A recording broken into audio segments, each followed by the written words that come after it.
Hello guys, welcome to our YouTube channel Q study. आज के इस वीडियो में हम डिस्कस करेंगे Himachal Pradesh state cooperative bank के असिस्टेंट मैनेजर पोस्ट के लिए जो एग्ज़ाम पैटर्न रहेगा वो एंड एग्ज़ाम सिलेबस, जो कि डिटेल में डिस्कस करेंगे कि क्या क्या आपको कौन कौन से सेक्शन से आएगा, जिसमें मैं आपको बताऊंगा कि कौन से सेक्शंस को आपने टारगेट करना है और जिससे आप स्कोरिंग मार्क्स कर सकते हैं। तो चलिए वीडियो को स्टार्ट करते हैं। अगर आप हमारे चैनल पर नए हैं तो चैनल को सब्सक्राइब एंड वीडियो को लाइक शेयर करना मत भूलिएगा। तो चलिए सबसे पहले हम देख लेते हैं एग्ज़ाम का पैटर्न किस तरह से हमारा रहेगा, जो कि 2020 के बेस के ऊपर है।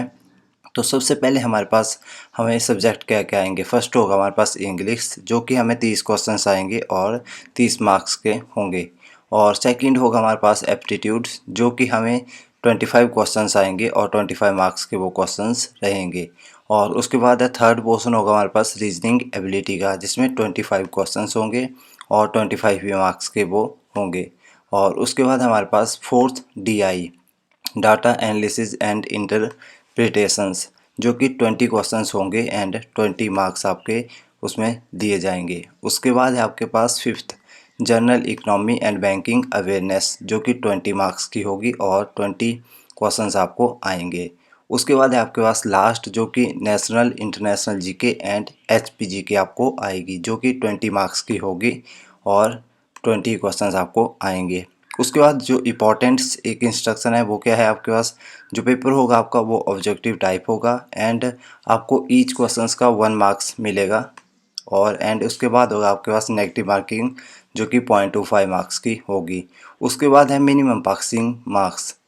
मिनिमम पासिंग मार्क्स कितने चाहिए आपको, 30% जो कि जनरल कैटेगरी के लिए चाहिए एंड 33% जो मार्क्स हैं वो चाहिए SC और ST कैटेगरी के लिए। तो जो जनरल कैटेगरी है उनके लिए 52.5% मार्क्स जो है रिक्वायर्ड है मिनिमम पासिंग। और उसके बाद आपके पास होगा आपका जो है कैंडिडेट का वाइवा, जो कि कंडक्ट कराया जाएगा और उसमें होगा आपका 50 मार्क्स का आपका वाइवा होगा। उसके बाद हम चलते हैं इसके जो डिटेल में देखते हैं इसका सिलेबस। तो सबसे पहले आपका क्या होगा, इंग्लिश। इंग्लिश में आपके पास जो मेन टॉपिक आएंगे वो ये होंगे आपके पास कॉम्प्रिहेंशन पैसेज। एक पैसेज आपको पढ़ने के लिए आएगा जिसमें आपके पास कुछ क्वेश्चन दिए होते हैं जो आपको बहुत इजीली जो है स्कोरिंग मार्क्स होगा। उसके बाद होगा ग्रामर से बेस्ड क्वेश्चंस होंगे आपको। और सेकंड थर्ड में आपको पास यूजेस ऑफ वोकेबलरी से रिलेटेड आपको क्वेश्चंस आएंगे, जिसमें आपसे नंबर्स या कुछ वर्ड्स पूछे होंगे जिनसे आपको मैच करना है कि कौन सा वर्ड किसका मीनिंग सेम है। तो इस तरह से आपके पास वोकेबलरी से क्वेश्चन आएंगे एंड एडियम्स एंड फ्रेजेस, ये आपको आएगा। एक यहाँ पे लिखा होता है कुछ वर्ड जिसका मीनिंग आपको बताना होता है नीचे दिए गए वर्ड्स के ऊपर। और उसके बाद आपके पास फीलिंग द ब्लैंक्स।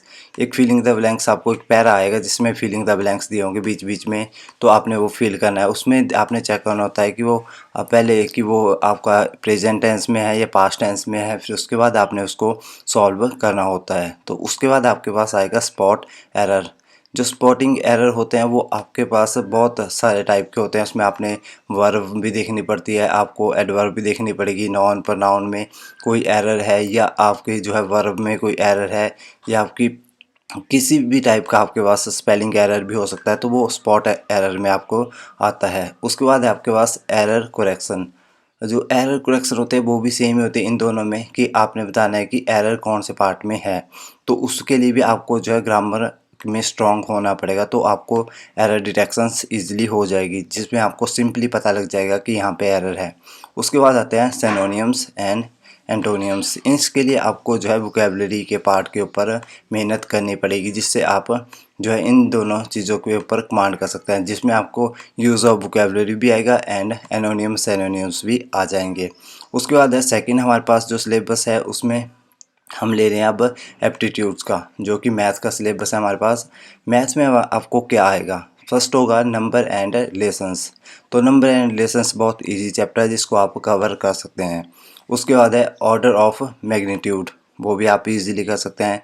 एवरेज और परसेंटेज, ये बहुत ही अच्छे टॉपिक है जिनके आप जो है स्कोरिंग मार्क्स कर सकते हैं। एवरेज बहुत ईजी सब्जेक्ट है, आपको एवरेज पढ़ना पड़ेगा एंड परसेंटेज भी आपको पढ़नी पड़ेगी। अगर आप परसेंटेज कवर कर लेते हैं तो आपको जो है पूरा जो मैथ ईजिली सॉल्व करना आ जाएगा। उसके बाद आपके पास है टाइम, स्पीड एंड डिस्टेंस। ये टॉपिक ऐसा है जिसमें आपको इजीली मार्क्स आ जाएंगे और जिसमें आपको ज़्यादा मेहनत नहीं करनी पड़ेगी। ये जो टाइम एंड वर्क है, ये वाला चैप्टर भी आपको इजीली सॉल्व कर सकता है। टाइम एंड वर्क से आपको 2 to 3 क्वेश्चंस आ सकते हैं, जो कि आपको टाइम एंड वर्क भी आप कर सकते हैं। प्लस इसके साथ आपको 2-3 और चैप्टर होते हैं जो कि आप इजीली कर सकते हैं, जिसमें आपको मैन एंड वर्क भी इसी में ही कवर हो जाता है, टाइम एंड वर्क में। उसके बाद आपके पास सिंप्लीफिकेशन। सिंप्लीफिकेशन आपके पास 10 to 15 मार्क्स आपकी आ सकती है। तो सिंप्लीफिकेशन के ऊपर आपको मोस्टली ध्यान देना है, क्योंकि सिंप्लीफिकेशन एक ऐसा चैप्टर है जिससे आपको स्कोरिंग मार्क्स के आप अच्छे स्कोर कर सकते हो किसी भी मार्क्स में। अगर आपको कोई भी पार्ट नहीं आता है तो आप सिर्फ सिंप्लीफिकेशन के सहारे भी 15 मार्क्स ले सकते हैं। तो इसमें आपके पास आपको टेबल्स आने चाहिए अच्छे से, और थोड़ी सी आपको परसेंटेज के बारे में नॉलेज होनी चाहिए, प्लस एवरेज के बारे में भी नॉलेज होनी चाहिए। अगर आपको इन सब चीज़ों के ऊपर कमांड है थोड़ी सी, तो आप सिंप्लीफिकेशन कर सकते हैं। बोर्ड मास आपको आना चाहिए सिंप्लीफिकेशन में, जो कि बहुत इंपॉर्टेंट रोल प्ले करता है सिंप्लीफिकेशन सॉल्व करने में। उसके बाद है आपके पास simple interest and compound interest. जो कि simple interest and compound interest है, ये बहुत इजी चैप्टर हैं, बट इन पे थोड़ा सा टाइम आपको देना पड़ेगा कंपाउंड इंटरेस्ट के ऊपर, जो कि आपको थोड़ा सा कॉम्प्लिकेटेड लगेगा, बट जब आप प्रैक्टिस करेंगे तो आपको आ जाएगा। उसके बाद है आपके पास next ratio and proportion. Ratio and proportion एक ऐसा चैप्टर है जिसमें आपको 1 to 2 क्वेश्चंस आएंगे। एक सिंप्लीफिकेशन में भी आपको क्वेश्चन देखने को मिल सकता है, प्लस एक आपको ऐसे भी क्वेश्चन देखने को मिलेगा। उसके बाद है आपके पास प्रॉफिट एंड लॉस। ये बहुत बहुत ही इंपॉर्टेंट चैप्टर है जिसको आप कवर करेंगे। ये चैप्टर आपको जो है सिंप्लीफिकेशन में भी एक क्वेश्चन आपको दे सकता है, प्लस आपको जो है क्वांट में भी एक क्वेश्चन आपको आएगा ये। उसके बाद है आपके पास HCF एंड LCM। अगर आप HCF एंड LCM सीख लेते हैं तो आपके पास सिंप्लीफिकेशन आप सॉल्व कर सकते हैं, जिसमें आपको इनइक्वालिटी का अगर कोई भी क्वेश्चन आता है तो HCF LCM अगर आपको आता है तो आप इनइक्वालिटी को भी सॉल्व कर सकते हैं, मैथ की भी प्लस रीजनिंग वाली इनइक्वालिटी भी सॉल्व कर सकते हैं। उसके बाद है प्रॉब्लम बेस्ड ऑन एज। ये वो मोस्ट इंपॉर्टेंट क्वेश्चन है। अगर आपको रेशो एंड प्रोपोर्शन आती होगी तो आप जो है एज वाले चैप्टर को भी कवर इजीली कर सकते हैं। उसके बाद है जो कि अदर फैक्टर रह जाते हैं हमारे न्यूमेरिकल एबिलिटी में, जिसमें आपको बोट एंड स्ट्रीम एक चैप्टर रह जाता है, उसको भी आपको कवर करना पड़ेगा, क्योंकि बोट एंड स्ट्रीम बहुत इंपॉर्टेंट चैप्टर है जो है क्वांट का, तो इसको आपको कवर करना पड़ेगा। तो ये तो था मैथ का सिलेबस। इसके लिए आपको अच्छे से प्रिपेयर करना पड़ेगा अगर आपको स्कोरिंग करनी है। उसके बाद हमारे पास थर्ड जो सब्जेक्ट है वो है रीजनिंग एबिलिटी। रीजनिंग एबिलिटी में आपके पास देखिए पहले क्या होगा, लॉजिक रीजनिंग आपको आएगी एंड एनालिटिकल एबिलिटी। तो ये बहुत ही इजी होती है, जिसमें आपको सिंपली लॉजिक वाले क्वेश्चंस होंगे। उसके बाद है आपके पास डिसीजन मेकिंग। डिसीजन मेकिंग आपको बहुत इजीली अंडरस्टैंड हो जाएगी। आपने सिर्फ पॉजिटिव स्टेटमेंट को हमेशा फॉलो करना होता है, नेगेटिव वाली स्टेटमेंट को कभी फॉलो नहीं करना होता है किसी भी डिसीजन मेकिंग में। उसके बाद है आपके पास प्रॉब्लम सॉल्विंग। कोई भी प्रॉब्लम को आपने सॉल्व करना है, उसके रिलेटेड आपको रीजनिंग में क्वेश्चंस आएंगे। Statement and conclusion. Statement and conclusions बहुत इंपॉर्टेंट चैप्टर है। इसमें भी आपने एक स्टेटमेंट दी होगी, उसके कुछ कंक्लूजन दिए होंगे, जैसे Ram go to temple daily.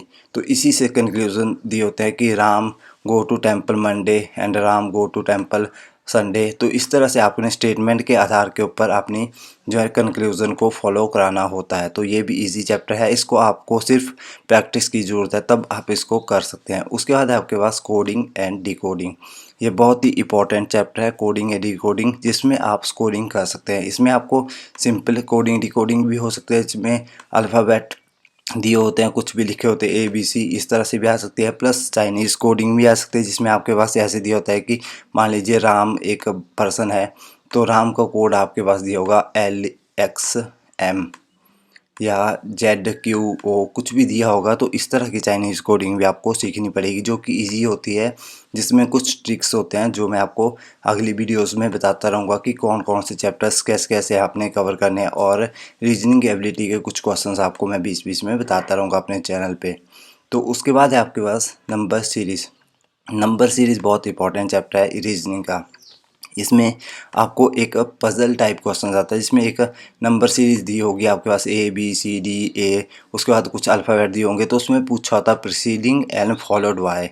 तो ये दो चीज़ें हैं, ये प्रीसीडिंग एंड फॉलो, तो ये आपको सीखनी पड़ेंगी। जैसे मैं आपको नेक्स्ट वीडियो में क्वेश्चंस कराऊंगा तो आपको पता लग जाएगा कि प्रोसीडिंग का क्या मतलब था एंड फॉलो का क्या मतलब होता है, कैसे आपने क्वेश्चंस को सॉल्व करना होता है। उसके बाद है क्लॉक एंड कैलेंडर। इसमें क्लॉक एंड कैलेंडर जो होता है, इसमें आपको सिर्फ सिंपली डिग्री बतानी होती है। मान लीजिए 3:30 दिए होंगे आपके पास, तो आपने बताना है कि 3:30 पे जो है क्लॉक में कौन सी डिग्री होगी। तो ये आपने सिंपली बताना होता है। ब्लड रिलेशन ये आपको अच्छे से पढ़ना पड़ेगा, जिसमें आपको रिलेशंस पहले पढ़ने पड़ेंगे कि कौन कौन से रिलेशंस होते हैं। जैसे 3 टाइप के रिलेशन होता है, फादर और मदर का होता है, जनरेशन्स के हिसाब से होता है। पहले होता है फादर और मदर की जनरेशन, उसके बाद आती है चिल्ड्रंस की, और उससे पहले आती ऊपर आती है सबसे पहले ग्रैंड फादर्स एंड मदर्स की, उसके बाद मदर्स फादर, फिर उसके बाद बच्चे। तो इस तरह से हमारे पास जनरेशन्स होते हैं जिसमें हमें ब्लड रिलेशंस का चैप्टर्स पढ़ना पड़ेगा। उसके बाद है क्यूब एंड आइज, जिसमें आपको मेहनत करनी पड़ेगी। एंड सिलोज़म, ये बहुत इंपॉर्टेंट पेपर में आने वाला एक चैप्टर है जिसको आपको अच्छे से कवर करना पड़ेगा। सिलोज़म से आप मैक्सिमम 15 मार्क्स भी ले सकते हैं, और इसमें 5 to 6 क्वेश्चन तो आपने मैक्सिमम देखने को मिलेंगे किसी भी पेपर में। उसके बाद है एनालॉगी। एनालॉगीज में भी आपको यही सेम सिंपल ही करना पड़ेगा। उसके बाद है डायरेक्शन। ये 2 चैप्टर सिलोज़म एंड डायरेक्शन ये आपको अच्छे से पढ़ने पड़ेंगे, जिससे आपका जो है रीजनिंग में स्कोरिंग मार्क्स हो जाएगा। और स्टेटमेंट एंड कंक्लूजन, ये 3 चैप्टर अगर आप अच्छे से पढ़ते हैं तो आपको अच्छे मार्क्स आ जाएंगे। और एक है कोडिंग डिकोडिंग, ये 4 चैप्टर आप अच्छे से पढ़ें, तब आप रीजनिंग में जो है अच्छे से कर सकते हैं स्कोर मार्क्स। उसके बाद है verbal and non verbal reasoning. तो verbal and non verbal reasoning जो होती है ये तो इजी होती है, जिसको आप देख के भी बता सकते हैं कि कौन सा सही है कौन सा गलत है। उसके बाद है जनरल मेंटल एबिलिटी, जो कि सिंपली से क्वेश्चंस होते हैं जिसको आप देख के बता सकते हैं, जिसमें आपको रेशो एंड प्रोपोर्शंस की तरह भी ये क्वेश्चंस होगा, तो ये इजी क्वेश्चंस होते हैं। उसके बाद है हमारे पास फोर्थ जो है DI आपको अच्छे से पढ़ना पड़ेगा। आपको जो पाई चार्ट की है DI वो भी अच्छे से पढ़नी पड़ेगी।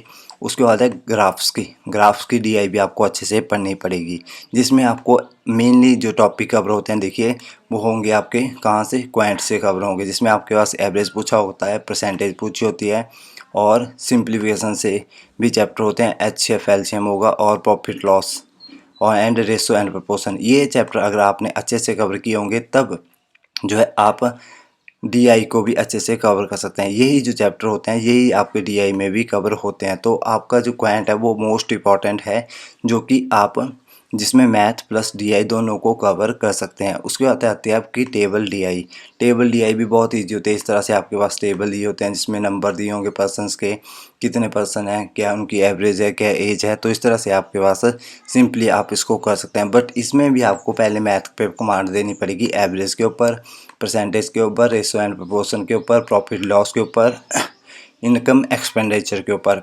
और उसके बाद लास्ट में बच जाता है हमारे पास डाटा सफिशेंट और डाटा इंटरप्रेशन।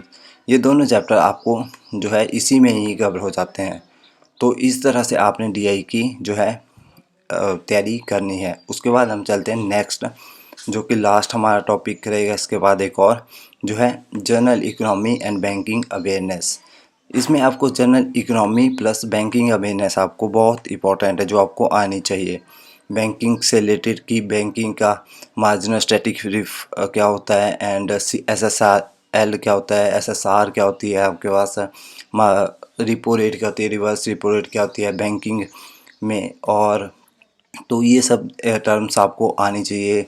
बैंक के CEO क्या कौन से अभी लेटेस्ट में बने हैं, PNB के कौन हैं, तो ये सारी चीज़ें आपको आनी चाहिए। उसके बाद आपको देखिए इकोनॉमी एंड बैंकिंग अवेयरनेस में क्या आएगा। देखिए हिस्ट्री ऑफ इंडिया आएगी, मूवमेंट्स आपको आएंगी जो कि आपके इसी में कवर की जाएंगी। उसके बाद role of Gandhi in freedom struggle. उसके बाद आपको देखिए Panchayati Raj and public policies, right issue और कॉन्स्टिट्यूशन से भी क्वेश्चंस पूछे जाएंगे। इकोनॉमी प्लानिंग इन इंडिया भी पूछी जाएगी, उससे भी क्वेश्चंस होंगे। और नेशनल इनकम ऑफ इंडिया, इससे भी क्वेश्चंस आ सकता है एक दो। और फेशियल पॉलिसीज़ क्या होते हैं, जो कि आपको बैंकिंग से रिलेटेड टर्म है। बजट मैनेजमेंट एक्ट क्या होता है, तो ये सारी बैंकिंग टर्म है, ये आपको पढ़नी पड़ेगी। उसके बाद है international financial and economical organisations, ये भी आपके पास जो है बैंकिंग की टर्म है, ये भी आपको पढ़नी पड़ेगी। इकोनॉमी ऑफ हिमाचल भी आपको पढ़नी पड़ेगी, क्योंकि इसमें इकोनॉमी हिमाचल की जीके भी पूछी गई है। उसके बाद है आपके पास सोशो इकोनॉमिक इशू और इंडस्ट्रीज ग्रोथ इन इंडिया, तो ये सारे चैप्टर्स आपको आएंगे। आरबीआई की गाइडलाइंस क्या होती हैं, कैसे वो बैंकों को लोन प्रोवाइड करते हैं, लेंडर बैंक क्या होते हैं, तो ये सारी टर्में आपको आनी चाहिए, तभी आप जो है बैंक का पेपर क्वालिफाई कर पाएंगे। उसके बाद पॉवर्टी क्या होती है, इनइक्वालिटी क्या होती है, इम्पावरमेंट क्या होती है, इन्फ्लुएंस, जो एक टर्म है डेफिसिट, जो कि बैंक में मोस्टली यूज़ की जाती है। तो मैं आपसे क्वेश्चन पूछता हूँ कि डेफिसिट होता क्या है, आप मुझे कमेंट बॉक्स में बताइए कि डेफिसिट क्या होता है। उसके बाद आपके पास लास्ट जो है नेशनल एंड इंटरनेशनल जीके, जिसमें आपको एडिशनल होगी जीके ऑफ हिमाचल। उसमें देखिए आपको जीके क्या आएगी, मेनली आपको जो 6 मंथ की जीके है वो पढ़नी पड़ेगी जब आपका एग्ज़ाम होगा। तो देखिए इसमें आपको क्या क्या कवर करना पड़ेगा। 6 मंथ की जीके में आपको जो है नेशनल करंट अफेयर और इंटरनेशनल करंट अफेयर, ये दोनों जो है कवर करने पड़ेंगे। उसके बाद है आपके पास गेम्स एंड स्पोर्ट्स, इन दोनों को आपको कवर करना पड़ेगा, जिसमें आपको कौन सी गेम कब खेली गई थी, इंडियन ओलंपिक कब हुए थे फर्स्ट टाइम, लास्ट टाइम कहाँ पे हुए थे, विंटर में कब हुए थे, तो समर में कब हुए थे, तो ये सब आपको जो है पढ़ना पड़ेगा। उसके बाद है अवार्ड एंड हॉनर्स और बुक के ऑथर्स, इम्पोर्टेंट डे, और उसके बाद एब्रीविएशंस और history, geography and polity culture of HP, ये सब आपको पढ़ना पड़ेगा। टेम्पल, कौन सा टेम्पल कहाँ पे है, फेस्टिवल डांस इंडिया में कहाँ पे कौन सा डांस कहाँ पे होता है इंडिया में, और एचपी में कहाँ पे होता है, पॉपुलेशन डेंसिटी, रिवर्स, लेक, ये सारे टॉपिक आपको कवर करने पड़ेंगे। बैंकिंग इन एचपी, जो कि बैंक ऑफ एचपी में कौन कौन से बैंक हैं, तो ये सारी आपको जो है कवर करना पड़ेगा, जो कि आपकी नेशनल और इंटरनेशनल जीके में आएगा। तो ये था हमारे पास डिटेल्स की हिमाचल स्टेट कोऑपरेटिव बैंक में के एग्ज़ाम पैटर्न के बारे में एंड एग्ज़ाम सिलेबस के बारे में। अगर आपको वीडियो अच्छी लगी हो तो आप हमारे चैनल को सब्सक्राइब कीजिए एंड वीडियो को लाइक शेयर करना मत भूलिएगा। इसी तरह की वेरीफाइड इन्फॉर्मेशन हमारे चैनल पे आती रहती है, तो हमारे चैनल पे जुड़े रहिए। Thank you for watching.